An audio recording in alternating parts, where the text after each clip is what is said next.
Hey, good morning. Welcome back to MSU Northern. We're in the fall of 2016. I hope everybody's had a great summer and everybody's looking forward to a new year and of studies. I'm sure you're all excited about that, just as excited as I am about the new year and teaching new classes and different students. So this is going to be a quick introduction to business law. I will do a couple of other videos here, hopefully today, maybe tomorrow, that'll talk about the syllabus and a few other things. But I kind of wanted to do an introduction and let you know how the class is going to be set up a little bit. And one little kind of quirky thing that happened is the business law was set up and we had a limit we do for most of our online courses of 25 students, and that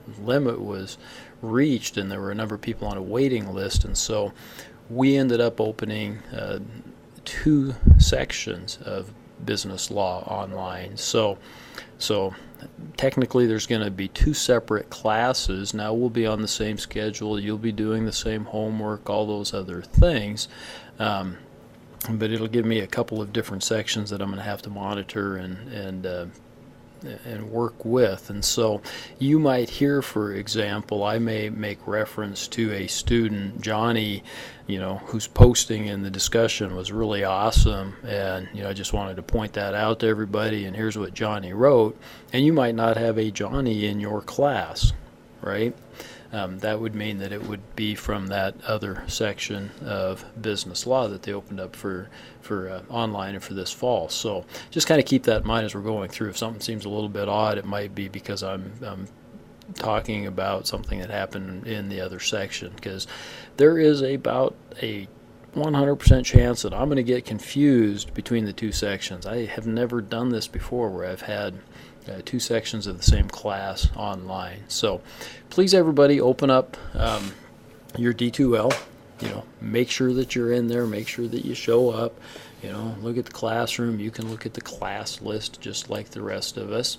Okay, and show you who's in there, and if you got questions or concerns about anything that's on there, let me know. Take a look here. I would start with the syllabus. Everybody open up the syllabus. Read through that, please.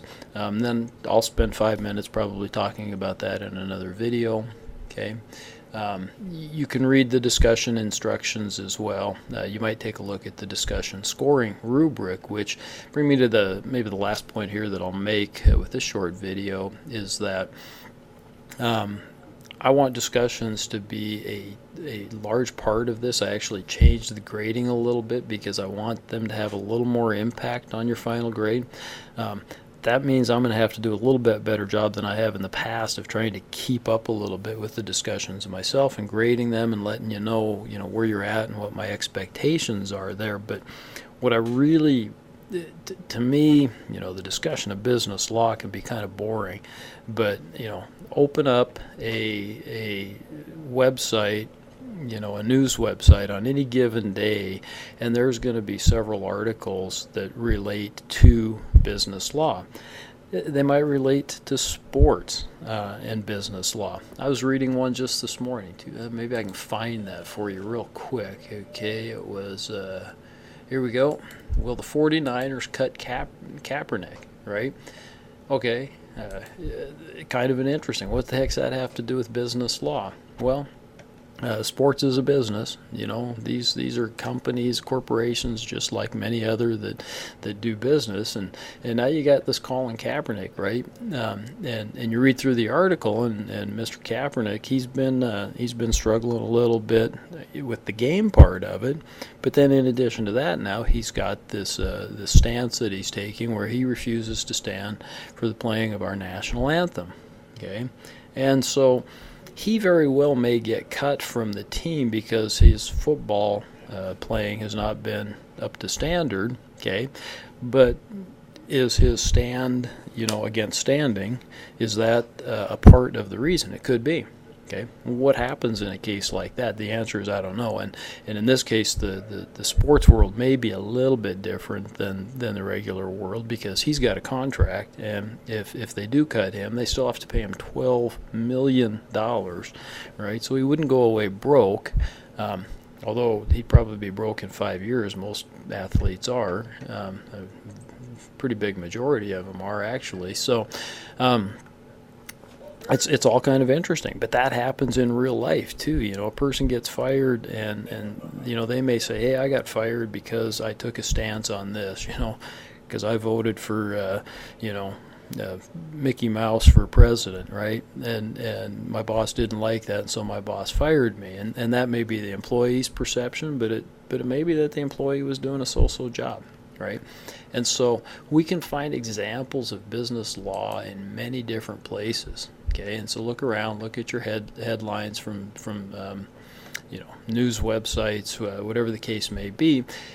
I think that makes it a little bit more interesting when we can talk about those things and talk about the laws and the effect that those have on businesses and on the employees as well, okay, while we go through the class, versus just talking about the basic things that are in the text, which we will too, and of course you'll be tested on those things. So get started. Just kind of start kind of looking at these things, and I hope you enjoy it. You'll find some humor in some of them too, and then you'll find some that are depressing maybe too. But it's good to look at them. So do that if you would. That should kind of get us started. I don't want to make these too long. I will. What I'll do is I'll divide these discussions into groups, and the groups don't mean that you have to work together. It's still going to be an individual assignment. It's just so that each of you will have a time frame then when you're absolutely responsible for participating in the discussions. The rest of the time it'll be optional, and I'll talk about that a little bit more when we get into the grading in a little later video. So there we have it. There's an introduction. Just make sure you're listed. Make sure you're having access. If you're having some problems, please come down and click on the content for week 1. The guys over at D2L were telling me they were having some issues, and so you might, if you're not getting something like this where the content's listed, let us know, and we'll put you in touch with those guys over there and make sure that everything's going okay. So that's it for now, but again, I'll be talking to you soon with some other introductions having to do with syllabus and some of the other content. So thanks.